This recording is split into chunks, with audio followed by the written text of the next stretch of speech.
Hello, hello, comment ça va?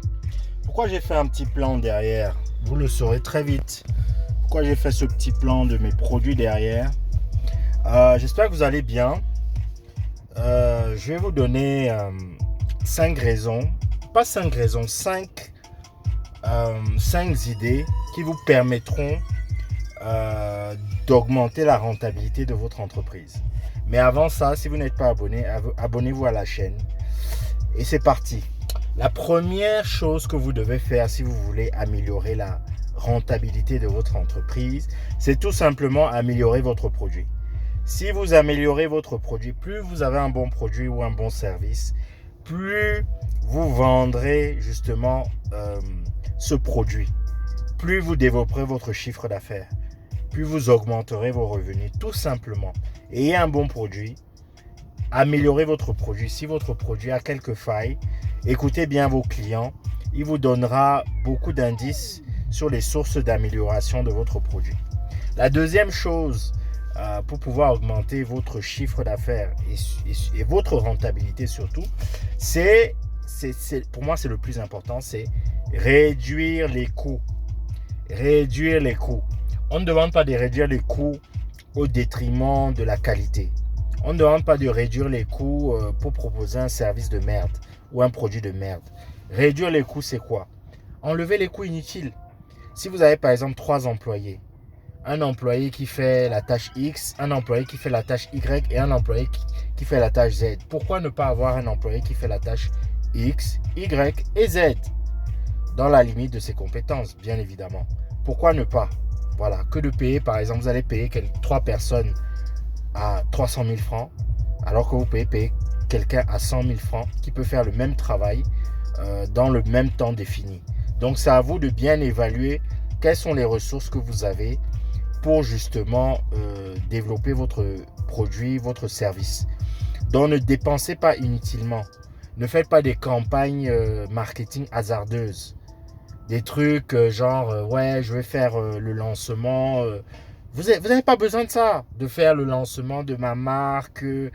Vous sortez 10 millions de francs CFA. Vous avez besoin d'avoir toutes les stars pour montrer que, ok, c'est bien, le marketing, c'est bien, l'image de marque, etc. Mais it's overrated. Pour moi, il y a beaucoup de dépenses que les gens font au début d'une activité qui ne sont pas forcément nécessaires. Vous pouvez très bien vous en sortir et avoir un très bon produit sans dépenser, mettre de l'argent dans des locaux onéreux, dans les meilleurs quartiers de la ville, dans des bureaux luxueux, dans des je sais pas quoi. Réduisez les coûts. Vous voyez pourquoi je vous ai montré ces cartons? Je vous ai montré ces cartons parce que j'ai des clients qui me demandent des produits. Moi-même, je livre les produits. Moi-même, je suis chef d'entreprise, je dirige mon entreprise, j'ai des employés, j'ai des commerciaux, mais moi-même, je suis capable d'aller sur le terrain et de gérer certaines choses. Donc, apprenez à mettre les mains dans le cambouis, apprenez à faire votre job et n'ayez pas honte. C'est votre produit, c'est votre bébé. Donc, ça, c'est une méthode, c'est une méthode très essentielle pour réduire les coûts. Évitez les choses inutiles qui ne vous servent à rien. Et il y en a beaucoup qui ne vous servent à rien. Focalisez-vous sur votre produit. Qu'est-ce qui va vous permettre de produire? Qu'est-ce qui va vous permettre de développer votre service? Focalisez-vous dessus et vous allez réussir. Vous allez réussir. Donc, la troisième façon d'augmenter votre chiffre d'affaires, votre rentabilité, c'est de développer des produits annexes. Des produits annexes, je ne parle pas ici vraiment de diversification, mais si par exemple vous êtes, je ne sais pas, si par exemple vous êtes, voilà, une agence de voyage, les gens viennent chez vous parce qu'ils veulent aller de Yaoundé à Douala ou de Yamoussoukro à Abidjan, etc. Vous faites exclusivement du transport de personnes. Vous pouvez vous diversifier dans le transport de marchandises, c'est-à-dire vous pouvez aussi proposer des services pour que les gens puissent livrer leurs colis à destination.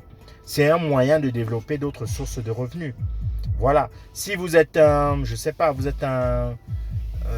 un boulanger et que vous vendez par exemple des pains au chocolat, vous pouvez dire que vous commencez à vendre des croissants, ou vous commencez à vendre des pizzas, ou vous commencez à vendre des boissons, etc.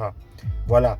À partir du moment où ça c'est cohérent avec votre business model initial, c'est cohérent avec votre activité, développez, étudiez bien voilà, ces nouvelles sources d'opportunités, mais développez aussi ces sources de revenus. Vous ne savez pas, peut-être que ça pourra vous rapporter beaucoup plus de chiffre d'affaires que la précédente activité.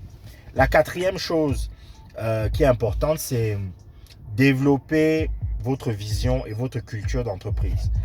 Lorsque vous avez, il y a des millions et des millions d'entreprises, mais il y a des entreprises qui n'ont pas de vision, qui n'ont pas de culture, qui n'ont pas d'âme. C'est-à-dire, quelqu'un se lève un matin et dit, bon, je vais vendre des balais. Mais qu'est-ce que tes balais ont de spécial par rapport aux balais de X ou Y? Il faut que ce soit les balais de Monsieur Bernard, les balais de Monsieur Atangana, les balais de... Voilà. Ayez votre personnalité, ayez votre image de marque, ayez votre façon de faire les choses, votre culture. Et ça, là, ça va vous transporter et ça va vous permettre de gagner des clients parce que les gens viendront vers vous parce qu'ils veulent les balais à Tangana. Voilà, ils veulent les balais à Tangana ou ils veulent les balais Wafo. C'est ça qu'ils veulent. Ils ne veulent pas les balais autres. Voilà, c'est le même produit, mais vous insufflez, vous donnez de la valeur, vous donnez une image de marque, vous donnez une vision, vous donnez une culture. Et une culture d'entreprise, au sein même de l'entreprise, ça va permettre de driver la performance et de driver également la motivation au sein de vos troupes dans votre entreprise. Donc ça, c'est un point aussi à considérer. Et le dernier point, c'est investissez. Investissez. Oui. Pas de risque, pas de rendement. Ça, c'est une des règles de base en économie. S'il n'y a pas de risque, il n'y a pas de rendement. Vous ne pouvez pas dire que vous voulez gagner de l'argent, mais vous ne prenez aucun risque. Non. Vous êtes obligé d'investir dans du matériel, dans des machines, dans de la formation, dans du conseil, etc., etc. En investissant dessus, d'ailleurs, on propose des formations et de conseils personnalisés. Tout est dans la description. Investissez dans du conseil, investissez dans des machines qui vont augmenter votre productivité, qui vont permettre de réduire, d'avoir des économies d'échelle, de réduire aussi vos coûts de production, donc d'augmenter votre marge, donc d'augmenter votre rentabilité. Et plus vous produisez aussi, plus vos produits sont disponibles, plus vous pourrez augmenter également votre chiffre d'affaires. Voilà quelques règles simples que vous pouvez appliquer si vous êtes déjà un entrepreneur, un chef d'entreprise. Donc, n'hésitez vraiment pas. Si vous voulez aussi écouter de la bonne musique, vraiment, allez sur BeatStars ou même sur YouTube. Il y a beaucoup de sons que je produis moi-même. N'hésitez pas et on se dit à très vite.